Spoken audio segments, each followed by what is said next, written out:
ستړي مه شئ. آیا پاکستان ماتېدونکی دی؟ آیا د پاکستان په پوځ کې دننه پوځي بغاوت کېدونکی دی؟ آیا د پاکستان ولس د خپل پوځ خلاف راپورته کېږي او انقلاب راتلونکی دی؟ د سوونو په شمېره کې خلک دا پوښتنې کوي. زما ته پرون په فیسبوک باندې، په واتس اپ باندې او د مختلفو لارو بلا ظلمو دا پوښتنې رالیږلي دي او فکرمندۍ اظهار کوي. او د فکرمندۍ شاید علتونه هم موجود دي. د هغو په ذهن کې چې کوم فکرمندۍ دي یا دا وسوسه ده،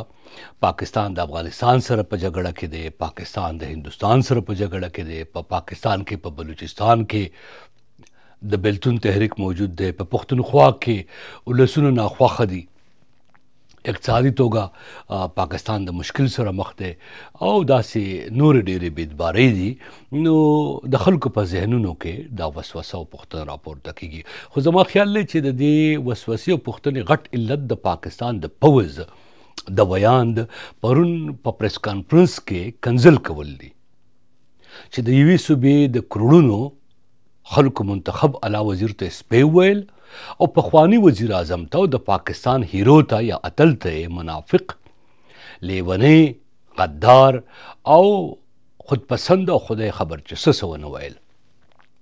نو شاید د زلمو په ذهن کې به دا پوښتنه وي، هغه زلمي چې مطالعه پاکستان یې ویلی دی اوس هغه هم دا پوښتنه کوي چې د پاکستان پوځ خو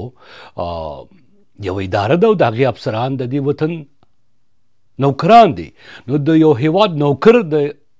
یو هیواد د منتخب وزیر اعظم ته یا منتخب اعلی وزیر ته سپی څنګه ویلی شي؟ یعنی یو نوکر چې د حکومت نه تنخوا لي او د خلکو په ټکس باندې تنخوا لي، هغه دومره جرأت څنګه کولی شي؟ نو زه دې پوښتنې ځواب درته درکوم چې ستاسو دا شکونه چې دي، یعنی بغاوت کېدو شک، د ولسي انقلاب پوښتنه یا د پاکستان د مددي جواب درکوم. خو لږ معمولي ګزاره به راسره وکړئ. زه د پاکستان تحریک انصاف ځینې خلک چې دی هغو سره، یعنی زه په زخمونو باندې مالګې نه دوړوم، ستاسې په زخمونو، خو ځینې یو څو خبرې کول ضروري دي. ما کله دا نه دي کړي. د تحریک انصاف یو مشر یا ځینې مشرانو بول چې د پوځ مشر چې وي هغه د قوم پلار وي. نو د پلار چې کله د قوم تاسې ګڼئ، نو پلار خو بیا زوی ته کله به ورته دله وی، کله به ورته دوس وی، کله به ورته لوفر وی، کله به ورته چرسي وی، کله به ورته پوډري وی، کله به ورته نالایقه وی، کله به ورته چې لوفر شي او نشي شروع کړي نو بیا د حق کې د جایداد نه هم بېدخله کړي. نو پلار خو بیا دا کار کوي چې تاسې د پوځ مشر خپل پلار ګڼئ. او دا ځکه به دا خبره به ما نه وی کړې، دا ځکه به کله چې دی په حکومت کې و او د دې عمران خان د دې پوځ سره یارانه وه، انډیوالي وه، نو د دې عمران خان دې مشرانو به، دې ملګرو به خبریالان ان تر دې په واشنګټن ډي سي کې هم تنګول. زما خلاف خو باقاعده یو پوځ تیار کړی و، ان تر دې چې په کومه اداره کې ما کار کوو، په هغې اداره کې په اردو څانګه کې 2 کسان دې ته کېنولي وو چې رحمان بودیري خلاف به تاسو روزانه ایمیلونه لیکئ. د منافقت او د دلتوب انتها یې کړې وه، د بېغیرتۍ انتها یې کړې وه چې خبریالانو تنخوا به یې د امریکې نه اخیسته، کار به عمران خان لکاو. نو موږ به ورته دا وایو چې عمران خانه دا پوځ چې دی دا سره چې ستا کومه انډیوالي ده دا د ولس د خواهشاتو برخلاف ده. او هم دې عمران خان به بیا چې په دې باندې به چا تنقید کوو، موږ به تنقید کوو، د موږ خلاف به شکایتونه کېدل، موږ ته به غداران دي او څه تهمتونه او څه الزامونه. زما خو د نوکرۍ نه د ویستو د دې پلار او نیکه په شریکه کوشش کړی و. ان تر دې زما ته یو ورځ سوال جواب راولېږل زما دفتر ته، او زموږ یو ملګری و هغه به د اکو بکو خلکو سره ګرځېده، نو ورته یې ویلي و بونیري ته ووایه که دی راغی پاکستان ته به راغی نو موږ ول خپې ماتې کو او د شهریار پر دې د خپل یو سوال جواب کړو چې زه به د خپې نه راکاږم. نو یا به د ویلي یا نه، خو کس ماته داسې سوال جواب وکړل. نو دې حده پورې د بدماشۍ کولې. باقاعده دلته کې دا ایس پی آر یو څانګه یو برانچ خلاص کړی و. نو په پاکستان کې خبریالانو تاسو خبرې چې د هغو بیچارهګانو سره څه کړي وو، یعنی څوک چا به خبره نشو کولی، چا به خبره کوله، دی پسې پوز ور خلاص کړی و چې ما پسې اوس دا بیرک نومې تن نه دی، دا غلخور دی خو هغه وخت پی ټي آی کې و. نو د باقاعده دا څوک ګورې ټویټر لاړ شي زما خلاف به کمپین کوو، د په ټویټر دغه باندې پراته دي دغه ځایونه. نو د دې نه مخکې چې اوس موږ په دې باسو کو باقاعده شهریاره پر دی او دا خلک د اوس مافیو غواړي چې د پوځ سربراه د قوم پلار نه د قوم نوکري، ځکه چې د قوم په تنخواه باندې او په ټکس باندې هغه پای او دا سوګند او قسم یې پورته کړی چې د قوم د آئین د سرحداتو او د ولس دفاع به کوي. نو دی خو په آئین ورخیږي، کله پې ضیاءالحق خیږي، کله پې مشرف خیږي، کله پې یو کله بل کله بل کله بل. دا اوس دی ښایي د ستاسو د اوسني پوځ دی مشر چې دی څه نومېږي دا فیلډ مارشل عاصم منیر، د ده دپاره هم آئین تاسې دا د ټوټې ټوټې که. نو معافي دی غواړي چې دی بوس باد کړي وو د پوځ سربراه چې د قوم پلار نه وي، که ښه وي او که بد وي، که ستا ملګری وي که ستا مخالف وي، پوځ نوکر وي، د پوځ جنرال وي، د هغه خپل احترام او مرتبه ده. پوځ کې هیروز هم وي، د قوم او ملت دپاره جنګېدونکي خلک پکې هم وي، د پوځي جنرالانو ډېر احترام هم کېږي. خو د پلار یې کله هم نه وي چا ورته ویلی ځکه چې دی محمد علي جناح هم بابای قوم وایي. نو یا خو هغه به پلار د قوم پلار به هغه یا به باجو بهر الوز دی ته دې نه به راشو دې خبرې ته. ډېر خلک د پی ټي آی په دې زه په زخمونو مالګې نه لوړم، خو دا رویه وه باید دا رویه تاسو ته یاده وي، په هغې د قوم نه هم معافي وغواړئ او دا خبریالان هم معافي وغواړئ چې تاسو تنګول او بې زده کول مو او تاسو پسې سهار او ماښام شکایتونو لپاره خلک په تنخواه نیولی وو او هغه خلک چې دلته وو د امریکا د تنخواه اخیسته د امریکا سټیزنز دي او دا کار یې کوو، هغو به زه راسپړم د هغو نومونه د یو به زه ما کتاب کې به دا ټول راځي تفصیلات، خو خیر زه دا وخت خپل ذات چې دی هغه د مضمون یا د خبر برخه نه جوړوم. اوس به راشم پاکستان ته. نو په پاکستان کې خو دا امکان و شته دی چې د ولس غوسه چې ده د هغې اظهار ولس وکړي، یعنی کله چې عمران خان دی د واکه لرې که او په جبر یې لرې که نو د عمران خان پلویان چې دي هغه راووتل. نهمه مۍ پیښه چې ده په پاکستان کې شوې ده، یعنی په پوځي مرکز هیډ کوارټر باندې ورغلل، په لاهور کې په د کور کمانډر کور ته ورننوتل، په پېښور کې د پاکستان ټلویزیون چې دی هغې ته ورننوتل او داسې نور سرکاري ودانې چې دي هغې نه لوقړه پورته کړه. نو هغه وخت کې لیدل کېدل چې یو انقلاب یو پوځي انقلاب یو ولسي انقلاب چې دی د پوځ خلاف د هغې یو امکان و، خو هغه دی راسوړ که. بیا داسې بل شک چې کېږي زه فکر کوم هغه دا دی چې ګویا په پوځ کې دننه ځینې جرنیلان چې دي هغه بغاوت وکړي، د پاکستان پوځ چې دی هغه مات شي. پخوا هم داسې شوي دي، داسې لومړی ځل نه دی، بغاوتونه شوي دي، ناکامه شوي دي، ځینې ممکنه څه حده پورې کامیابه شو بیا ناکامه شو، لکه د مشرف په وخت کې جنرال بټ چې و هغه مشرف هوا کې و او جنرال بټ چې نواز شریف په وینا باندې د پوځ مشر جوړ شو، بیا هغه د واک نه لرې کړی شو، داسې وغیره وغیره. د حزب التحریر چې کوم بریګیډیر و هغه هم بغاوت کوشش کو څلورو میجرانو سره، خو بیا یې کورټ مارشل کو د تورې په پورې که چې دی د حزب التحریر سره ملګری دی، بریګیډیر چې دی هغه اوس هم په قید کې دی. نو وخت په وخت داسې کارونه شوي دي. البته د سیاسي توګه باندې د ولس بیدارول راپورته کول چې د هغې لپاره سوچا ایمانداره لیډر ضرورت وي. لکه یو وخت کې نواز شریف باندې دا شک کېده کله چې عمران خان په واک کې و او پوځي او ولسي حکومت چې کوم هایبرډ رژیم به ورته دی ویلو، نو هغه وخت کې عمران کله چې نواز شریف په لندن کې و نو هغه چې به کوم تقریرونه کول نو ځینې زمونږ قام پرست هم په دې یقین کړی چې انقلاب اب پنجاب سے اٹھेगा. خو هغه نواز شریف چې راغی هغه بیا د پوځ په جولۍ کې کېناست. هغه پوځ په جولۍ کې چې دی دوه پیرې د مرغټي نه نیولی او د مرۍ نه بارې گزار کړی و، هغه پیپلز ګوند چې د هغو مشره چې ده هغه یې لرې کړې وه، هغه دواړه راغلل د پوځ په هغې کې کېناستل. نو چې کله سیاسي مشران په اپوزیشن کې په بهر وي نو هغه د پوځ د واکمنۍ او په پوځ په سیاست کې د لاسوهنې مخالفت کوي او لیدل کېږي. خو چې کله هغه واک ته راشي نو هغه بیا اوس تاسو وګورئ شهباز شریف چې دی هغه د پوځ د جرنیل عاصم منیر نه بغیر نه ګرځي، نه لندن ته هغه نه بغیر ځي ته به چې تروړ زوی دی ځان سره روان کړي یا پر کټوالي ټیکان چنګولي یا ته به چې د چېرته دی منیجر دی یا هغه منیجر دی یو ځای دواړه ګرځي را ګرځي تاسو یقین وکړئ ماله په دغه کې خندام راغله چې کله د فلسطین او د حماس او د اسرائیل معاهده کې د پیس دغه چې ورته وي اګریمنټ نو نو شهباز شریف هلته و نو دغه وویل داسې نومېږي ټرمپ چې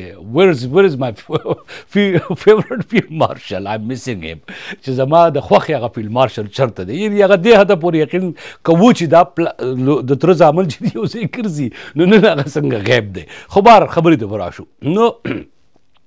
اوس عمران خان پلویان چې دي خو د عمران خان په پلویانو کې شاید د عمران خان ګوند هغه رنګه ولسي بغاوت چې دی یا انقلاب چې دی زه په هغې باندې ډېر زما زړه ډاډه ځکه نه دی چې د هغې په ګوند کې چې کوم مشران دي هغه اوس هم د پوځ سره شاید د جرنیلانو سره ملګرتیاګانې وي ځینې به اصلي وي ځینې به سوچه وي د مثال په توګه د پښتونخوا اعلی وزیر چې دی سهیل افریدی یا زمونږ د بودیر بریسټر ګوهر صاحب چې دی ماته ډېر ایمانداره سړی ښکاري او زه یې پېژنم په خپله په ذاتي توګه باندې خو د دا ځینې خلک چې جماعتیان دي راغلي دي ورته پیپلیان دي راغلي دي ورته مسلم لیګیان دي راغلي ورته یا ورته ځینې نامسمیان راغلي دي او هغو مشرۍ په لاس کې اخیستې ده نو زه فکر نه کوم چې هغه به دومره جرأت وکړي چې هغه به راپورته شي ولس ته به وایي چې د پوځ د دې جرنیلانو خلاف باقاعده اوس میدان ته راوتل پکار دي او په دې کې په میدان کې زما نه دی خیال چې داسې به وي البته کوم چې ارګینک خلک دی یعنی انډیجنس خلک دی یا تحریکونه دي لکه پی ټي ایم په پښتونخوا کې چې کوم غږ پورته کوي هغه په تسلسل سره دا خبره کوي چې پوځ چې دی هغه په دې هیواد کې جعلي اپریشن یې کړي دي مشکوک عملیات یې کړي دي او د دې خلاف احتساب پکار دی هم تاسو ته به یو وار بیا یاد کړم چې دی نواز شریف او بخیم دی عمران خان کله چې دی په واک کې دغه زیړه لونګۍ په سر کړې وه په جنوبي وزیرستان کې تاسو ګوګل کړئ نو د ویل چې آپ کی بات تو ٹھیک ہے مگر آپ کا لہجہ ٹھیک نہیں ہے نو ابھی آیا مزہ عمران خان صاحب آپ کو تو وہ کہتے ہیں اب ذہنی مریض ہو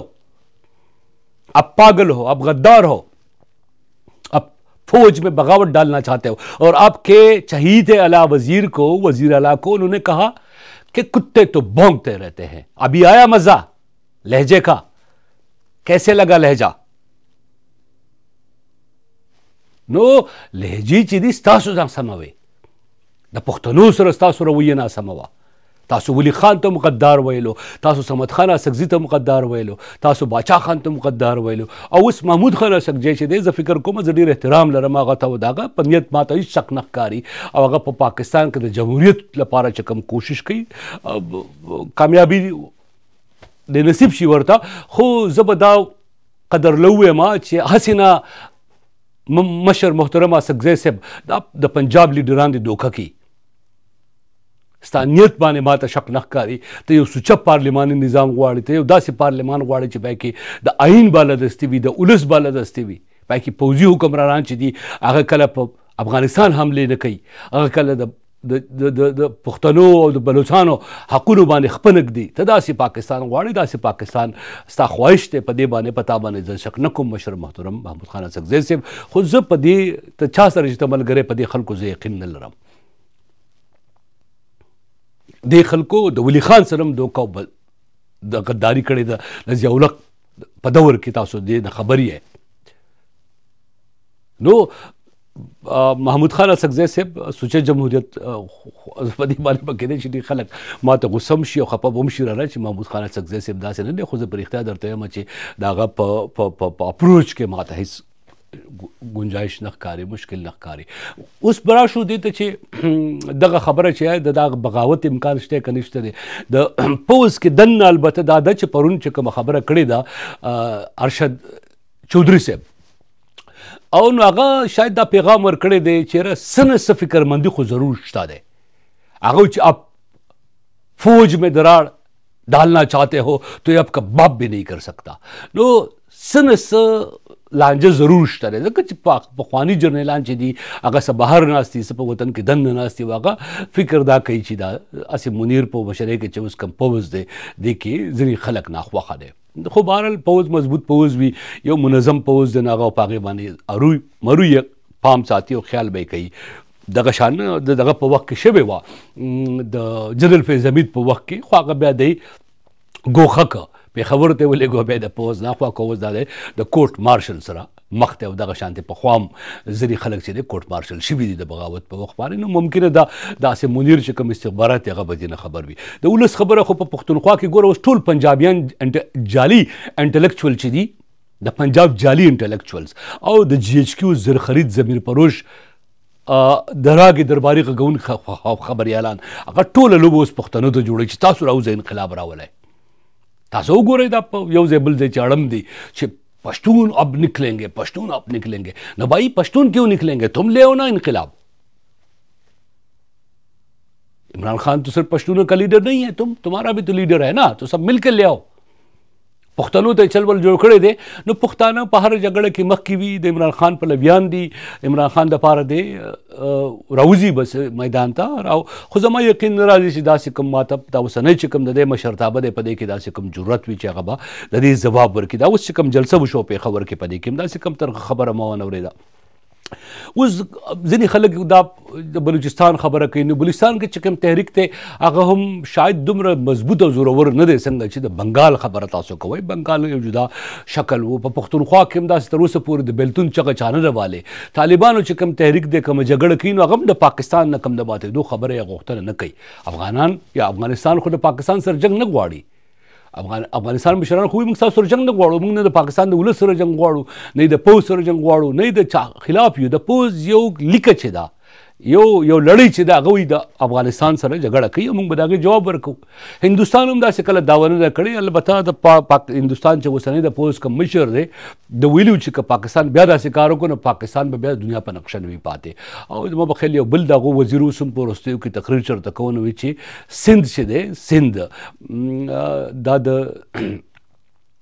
سند تهذیب ذکر یې کوو نو وي چې دا په یو وخت کې د هندوستان برخه وه او کیدای شي بیا هم شي. نو دا خوبونه کیدای شي هلته هم خلک ویني. په پاکستان کې ځینې مذهبي سخدریزم دا خوبونه ویني چې په هندوستان کې به په لال قلعه باندې د اسلام بیرغ پورته کوي. دا خوبونه راپور لیدل کېږي. خو داسې کوم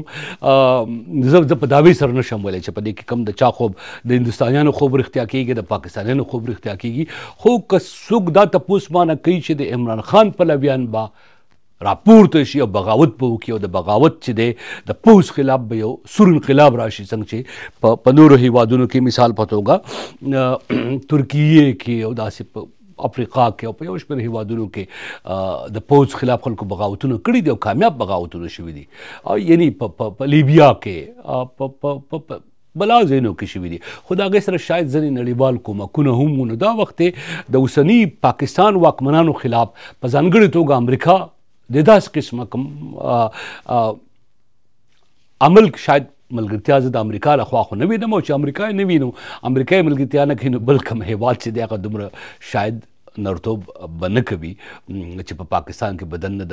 د پاکستان د ماتېدو یا د جرنیلانو خلاف د بغاوت لپاره د کوم تحریک ملګرتیا کوي. تر څو پر امریکا کې 440 چې د کانګرس غړي دي هغه البته دغه ډیمانډ ضرور کړی دی چې د پاکستان د پوځ په مشر جنرال عاصم منیر دی سفري بندیزونه ولګول شي، د هغه اکاونټ چې دی هغه د منجمد کړی شي او هغه د بشري حقوقو په خلاف ورزۍ کې د بشري حقوقو د خلاف ورزۍ مجرم وګڼل شي. نه پوهېږو چې دا یو کامیاب خط هغه لیکلی دی مارکو روبیو ته، د امریکا د بهرنیو چارو وزیر ته، چې هغه په دې څه ګام اخلي. خو بهرحال نن ورځ دا پروګرام نو ما ته دا پوښتنې ما تر روانې وې، ما وی راشه زه څومره پوهېږم په دې موضوع باندې، څومره جواب تاسو درکولی شم، څومره تاسو تسلي کېدی شي. نو جوابونه ول درکړم. چېرته چې ورځ ده هلته ښه ورځ ده، ته چې شپه ده هلته مخه شپه په مخه.